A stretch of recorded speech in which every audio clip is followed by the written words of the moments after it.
Hello friends, आप सभी का स्वागत है आपके अपनी यूट्यूब चैनल एग्जाम प्लानर्स पर।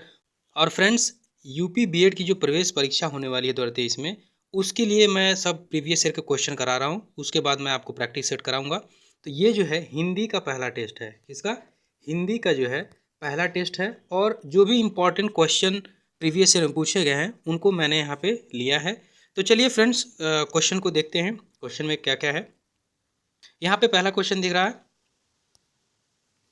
निम्नलिखित में से कौन सा एक संयुक्त व्यंजन नहीं है।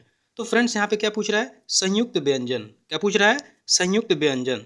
तो फ्रेंड्स, संयुक्त व्यंजन जो होते हैं इसमें चार होते हैं। कौन कौन से? ये भी संयुक्त व्यंजन है। छ छत्री वाला, त्र त्रिशूल वाला, य और श्र। ठीक है। श्र जो होता है ये क्या होते हैं? संयुक्त व्यंजन होते हैं। ये स जो है ये संयुक्त व्यंजन नहीं होता है। तो यहाँ पे जो सही ऑप्शन हो जाएगा वो हो जाएगा सी। ठीक है फ्रेंड, चलिए अगला क्वेश्चन देखते हैं। क्वेश्चन नंबर 2 है। प्रश्न क्या दूसरा, निम्नलिखित में से कौन सा शब्द तत्सम है। यहाँ पे क्या पूछ रहा है? तत्सम शब्द, यानी जो संस्कृत से सीधे शब्द बनाए गए हैं उनको क्या कहते हैं? तत्सम शब्द कहते हैं। ठीक है। तो यहाँ पे जो है तत्सम शब्द हो जाएगा अग्नि। तो यहाँ पे ए ऑप्शन सही हो जाएगा। ठीक है, तत्सम शब्द है। चलिए अगला क्वेश्चन देख लेते हैं। तीसरा है, अंधे के हाथ बटेर लगना। तो ये देखिए, अंधे के हाथ बटेर लगना यानी अंधा है, अगर कोई भी चीज़ को मिल जाती है बिना, यहाँ पे हो जाएगा बिना प्रयास प्राप्ति के। ठीक है। तो बिना प्रयास प्राप्ति के इसका मुहावरे का अर्थ होगा कि बिना प्रयास के कोई भी चीज़ मिल जाना, यानी अंधे के हाथ बटेर लग जाना। चलिए अगला क्वेश्चन देख लेते हैं। तालव्य व्यंजन है।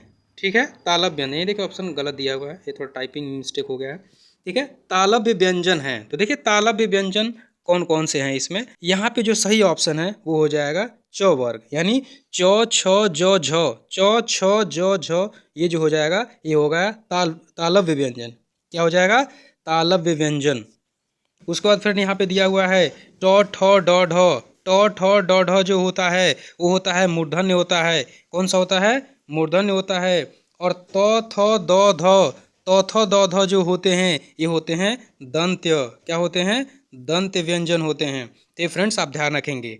और क ख ग घ ये जो होते हैं वो क्या होते हैं? कंठ होते हैं। क्या होते हैं? कंठ होते हैं। और जो ओंठ से बोले जाते हैं जैसे प फ ब भ, तो उनको हम ओट्स व्यंजन कहते हैं। फ्रेंड्स ये सब आप लोग ध्यान रखेंगे। चलिए अगला क्वेश्चन देख लेते हैं, पांचवा। दांतों तले उंगली दबाने का अर्थ क्या है? दांतों तले उंगली दबाने का होता है आश्चर्य करना, बहुत आश्चर्यचकित हो जाना। ठीक है, तो यहाँ पे सी ऑप्शन सही हो जाएगा। फ्रेंड्स अगला क्वेश्चन देख लेते हैं, छठे का। सही वर्तनी छांटिए, यानी यहाँ पे सही वर्तनी जो होगा, यहाँ पे देखिए दिया कवित्री, कवित्री, कवित्री और कवित्री। यहाँ देखिए चार ऑप्शन दिया हुआ है। यहाँ पे जो सही ऑप्शन होगा कवित्री का, यानी सही शब्द जो होगा वो होगा कवित्री, यानी ये ऑप्शन यहाँ पे सही होगा। चलिए फ्रेंड्स अगला क्वेश्चन देखते हैं। यहाँ पे देखिए सही वर्तनी छांटिए। फ्रेंड्स इस तरह के प्रश्न पूछे जाते हैं और ये जो है शब्द जो है ये काफ़ी भटकाते हैं, तो इसको आप ध्यान से बहुत सतर्कता से करेंगे। यहाँ पे देखिए ज्योत्सना दिया हुआ है, तो यहाँ पे देखिए ज्योत्सन, ज्योत्सना, यहाँ पे चार ऑप्शन दिया हुआ है। यहाँ पे जो सही ऑप्शन होगा वो हो जाएगा ज्योत्सना। ठीक है, आधा ज यो आधा त स ना, यहाँ पे बी ऑप्शन सही होगा। चलिए फ्रेंड्स अगला क्वेश्चन देख लेते हैं। हरगीतिका के प्रत्येक चरण में कितनी मात्राएं होती हैं? तो फ्रेंड्स हरगीतिका के प्रत्येक चरण में 28 मात्राएं होती हैं। कितनी मात्राएं होती हैं? 28 मात्राएं होती हैं। चलिए फ्रेंड्स अगला क्वेश्चन देख लेते हैं। जो दूसरों, जो हर समय दूसरों की बुराई देखता हो, यानी जो व्यक्ति हमेशा दूसरों की बुराई देखता हो उसे क्या कहते हैं? उसे कहते हैं छिंद्रानवेंसी। क्या बोलते हैं? छिंद्रानवेंसी। तो यहाँ पे ऑप्शन डी ऑप्शन सही हो जाएगा। चलिए 10वां क्वेश्चन देख लेते हैं फ्रेंड्स। 10th नंबर का क्वेश्चन है, बहुत अधिक जानकारी रखने वाला। तो बहुत अधिक जानकारी रखने वाले को क्या कहते हैं? बहुज्ञ कहते हैं। और कई भाषाएं जानने वाले को हम बहुभाषी कहते हैं। ये भी आप ध्यान रखेंगे। अब यहाँ पे पूछ रहा है 11 नंबर का क्वेश्चन है, दोपहर के बाद का समय। तो दोपहर के बाद का समय क्या कहते हैं? अपराह्न कहते हैं। और दोपहर के पहले के समय को पूर्वाह्न कहते हैं। और मध्याह्न कब कहते हैं? यानी दोपहर के समय को। और निशिथ, ये जो है निशिथ जो है वो अर्धरात्रि को कहते हैं। किसको कहते हैं? अर्धरात्रि को। तो ये भी आप ध्यान रखेंगे। 12 नंबर का क्वेश्चन है, आषाढ़ का एक दिन के लेखक कौन है? तो आषाढ़ का एक दिन के लेखक हैं मोहन राकेश। कौन है? मोहन राकेश। तो ये फ्रेंड ध्यान रखेंगे। फ्रेंड्स 13 नंबर का जो क्वेश्चन है उसमें पूछ रहा है उष्ण व्यंजन है, यानी इसमें पूछ रहा है उष्ण व्यंजन कौन सा है? तो यहाँ पे देखिए श, श, स, ह, ये क्या होते हैं? ये यहाँ पे बी ऑप्शन इसका सही हो जाएगा। और इन्हीं को क्या कहते हैं? उष्ण व्यंजन कहते हैं। क्या कहते हैं? उष्ण व्यंजन कहते हैं। और यहाँ से आगे हम चलते हैं। अगर आपसे ये पूछ लेता है अंतस्थ व्यंजन क्या होता है? अंतस्थ व्यंजन तो क्या हो जाएगा? य र ल व। क्या हो जाएगा? य र ल व। 14 नंबर का क्वेश्चन पूछ रहा है यहाँ उपमेय में उपमान से भिन्नता होते हुए भी उपमान की संभावना की जाती है। तो फ्रेंड्स ये जहाँ उपमेय में उपमान के भिन्नता होते भी उपमान की संभावना की जाती है उसको कहते हैं उत्प्रेक्षा अलंकार। क्या कहते हैं? उत्प्रेक्षा अलंकार कहते हैं। चलिए फ्रेंड्स अगला क्वेश्चन देख लेते हैं। यहाँ पे पूछ रहा है कि किस छंद में 6 चरण होते हैं? तो भाई ये जो है ये छप्पय होता है, इसमें 6 चरण होते हैं। अगला क्वेश्चन देख लेते हैं। वीर रस का स्थायी भाव कौन सा है? रस का स्थायी भाव है वो है उत्साह। क्या बोलते हैं? उत्साह जो है इसका वीर रस का स्थायी भाव है। फ्रेंड्स अगला 17 नंबर का क्वेश्चन है।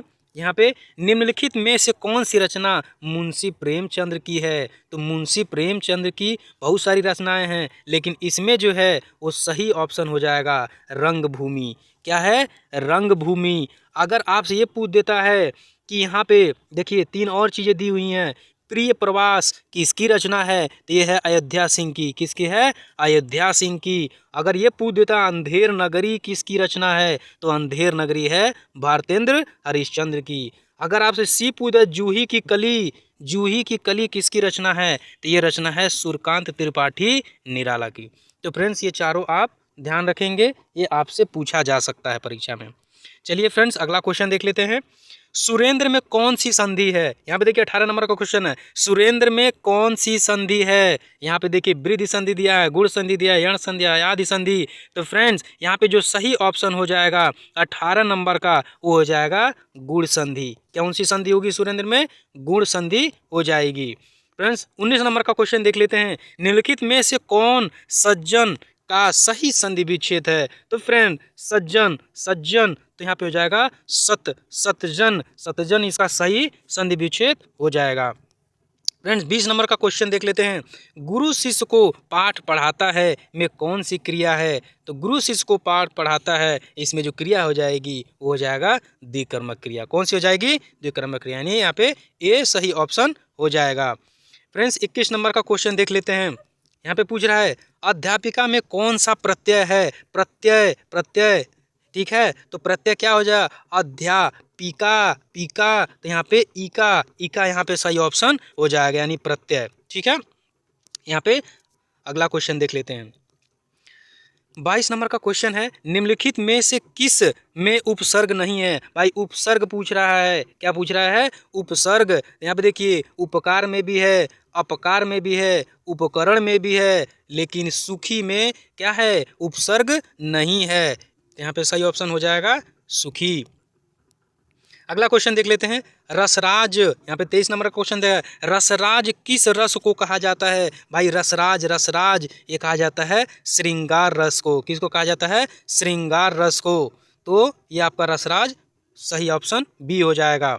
चलिए अगला क्वेश्चन देख लेते हैं 24 नंबर का। मैं काम से जा रहा हूँ, यहाँ पे देखिए क्या कह रहा है? मैं काम से जा रहा हूँ, यानी से जो है यहाँ पे पूछ रहा है वाक्य में से का कारक कौन सा है? तो भाई यहाँ पे क्या हो जाएगा? से का करण कारक। क्या सही हो जाएगा? करण कारक जो है यहाँ पे सही ऑप्शन हो जाएगा। चलिए अगला क्वेश्चन देख लेते हैं 25 नंबर का। यहाँ पे जो है निम्नलिखित वाक्यों में से संबंध कारक वाले वाक्य को पहचाने। तो यहाँ पे भाई संबंध कारक पूछ रहा है। तो राम ने रावण को मारा, ये आपका करण कारक यहाँ पे संबंध पूछ रहा है। तो यहाँ पे जो ऑप्शन बी हो जाएगा वो सही होगा। राम का कुत्ता, किसका कुत्ता? संबंध कारक बता रहा है, राम का कुत्ता बहुत तेज दौड़ता। तो यहाँ पे जो है सही ऑप्शन बी हो जाएगा। अब यहाँ पे 26 नंबर का क्वेश्चन देखिए पूछ रहा है। 26 नंबर का क्वेश्चन शब्द यहाँ पे खाली है, इसमें कौन सा होगा?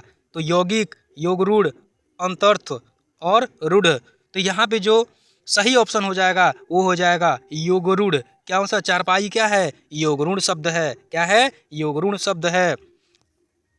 अब यहाँ पे 27 नंबर क्वेश्चन है, कौन सा स्त्रीलिंग शब्द है? स्त्रीलिंग। तो देखिए खाने पीने वाली जो चीज़ें होती हैं वो स्त्रीलिंग होती हैं, लेकिन इसमें भी कुछ अपवाद होते हैं। तो यहाँ पे जो छाछ होता है वो भी क्या होता है? स्त्रीलिंग होता है। और ये काढ़ा, टेंसू, तिल, ये सब क्या होते हैं? पुल्लिंग होते हैं। क्या होते हैं? पुल्लिंग होते हैं। चलिए अगला क्वेश्चन देख लेते हैं। 28 नंबर का, बादल घिर आए और बारिश होने लगी, रचना की दृष्टि से वाक्य है। तो भाई बादल घिर आए और बारिश होने लगी, इसमें क्या है? संयुक्त वाक्य है। कौन सा वाक्य है? संयुक्त वाक्य है। चलिए अगला क्वेश्चन देख लेते हैं। अब यहाँ पे पूछ रहा है यशोदा में प्रयुक्त संधि है। तो भाई यशोदा में कौन सी संधि है? यशोदा में जो संधि हो जाएगी वो है विसर्ग संधि। कौन सी हो जाएगी? विसर्ग संधि। यशोदा में विसर्ग संधि होगी। 30 नंबर का क्वेश्चन है, इनमें उच्चारण की दृष्टि से दंत्य नहीं है। क्या है? दंत्य नहीं है पूछ रहा है। भाई त थ द ध क्या होते हैं? तो इसमें सही ऑप्शन क्या हो जाएगा? यहाँ पे जो सही ऑप्शन होगा वो होगा ट। तो ट इसमें नहीं आएगा। त थ द ध न ये क्या होते हैं? दंत्य होते हैं। ठीक है, त थ द ध ये क्या होते हैं? दंत्य होते हैं। यहाँ पे सही ऑप्शन जो हो जाएगा ट। चलिए अगला क्वेश्चन देखते हैं। 31 नंबर का क्वेश्चन, निम्नलिखित में कौन सा तद्भव शब्द है? तो भाई तद्भव, तत्सम। तो तद्भव इसमें कौन सा हो जाएगा? पीठिका। ये तो क्या है? ये तत्सम है। पश्चाताप, पश्चाताप ये क्या है? ये है तत्सम शब्द है। और परपटी ये क्या है? तत्सम शब्द है। तो पंख क्या है? पंख इसका सही ऑप्शन हो जाएगा। यानी तद्भव जो है वो पंख है। पंख का जो है तत्सम जो शब्द होता है पक्ष। क्या होता है? पक्ष। तो ये आप ऑप्शन यहाँ पे डी सही होगा। चलिए अगला क्वेश्चन देख लेते हैं। करुण रस का एक वाक्य है। तो यहाँ पे देखिए करुण, करुण रस का वाक्य जो है, राम के प्रति दशरथ का विलाप, सीता का वनवास, राधा का कृष्ण से मिलन। तो यहाँ पे जो सही ऑप्शन हो जाएगा वह हो जाएगा राधा का कृष्ण से मिलन। तो इसको क्या कहेंगे? करुण रस। ठीक है, क्या कहेंगे? करुण रस। तो यहाँ पे सी ऑप्शन सही होगा। चलिए अगला क्वेश्चन देख लेते हैं। बहुत अच्छा क्वेश्चन है। गुनाहों का देवता, क्या बोल रहा है? गुनाहों का देवता की रचना किसने की है? तो गुनाहों का देवता जो यहाँ पे सही ऑप्शन हो जाएगा वो हो जाएगा धर्मवीर भारती। किसने की है? धर्मवीर भारती। अगर आपसे ये पूछ देता है नमक का दरोगा, क्या पूछ देता है? नमक का दरोगा, तो किसकी रचना है? मुंशी प्रेमचंद्र की। नमक का दरोगा मुंशी प्रेमचंद्र की रचना है। और गुनाहों का देवता धर्मवीर भारती। कौन हो जाएंगे? धर्मवीर भारती। चलिए अगला क्वेश्चन देख लेते हैं। 34 नंबर का, हिंदी भाषा की उत्तराधिकारिणी है। तो यहाँ पे उत्तराधिकारिणी जो शब्द है, यहाँ पे सही ऑप्शन जो हो जाएगा वो हो जाएगा आपका, कौन सा हो जाएगा?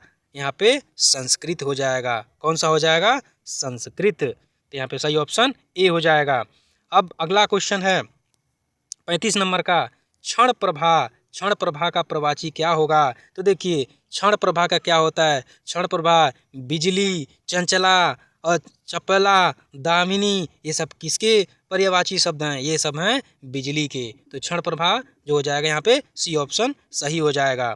अगला क्वेश्चन देख लेते हैं 36 नंबर का, आंसू जो है वो किसका काव्य है? वो है जयशंकर प्रसाद का। किसका है? जयशंकर प्रसाद का प्रमुख काव्य। यहाँ पे बी ऑप्शन सही हो जाएगा। चलिए फ्रेंड्स अगला क्वेश्चन देख लेते हैं 37 नंबर का। यहाँ पे बीजक किस रचयिता की रचनाओं का संग्रह है? तो फ्रेंड्स बीजक जो है वो काफ़ी फेमस है और ये है कबीर जी का। किसका है? कबीर जी की एक रचनाओं का संग्रह है। चलिए अगला क्वेश्चन देख लेते हैं। भारतेंद्र युग की समय सीमा क्या है? तो फ्रेंड्स भारतेंद्र युग की समय सीमा जो है वो 1850 से लेकर के 1900 तक है। ठीक है, तो इसको फ्रेंड्स आप ध्यान रखेंगे।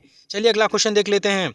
39 नंबर का क्वेश्चन है, हिंदी को राजभाषा का दर्जा मिला। तो फ्रेंड्स हिंदी दिवस कब मनाया जाता है? हिंदी दिवस मनाया जाता है 14 सितंबर को, और इसका दर्जा मिला था 14 सितंबर 1949 को। तो फ्रेंड आप ध्यान रखेंगे। चलिए अगला क्वेश्चन देख लेते हैं।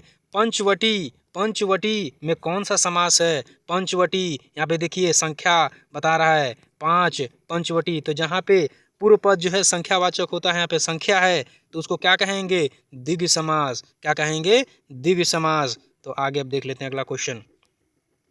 यहाँ पे दे रहा है 41 नंबर का क्वेश्चन, घनश्याम, घनश्याम, घनश्याम यानी धन जैसा श्याम। तो घनश्याम में कौन सा समास होगा? तो यहाँ पे जो समास होगा वो होगा कर्मधारय। कौन सा समास हो जाएगा? कर्मधारय।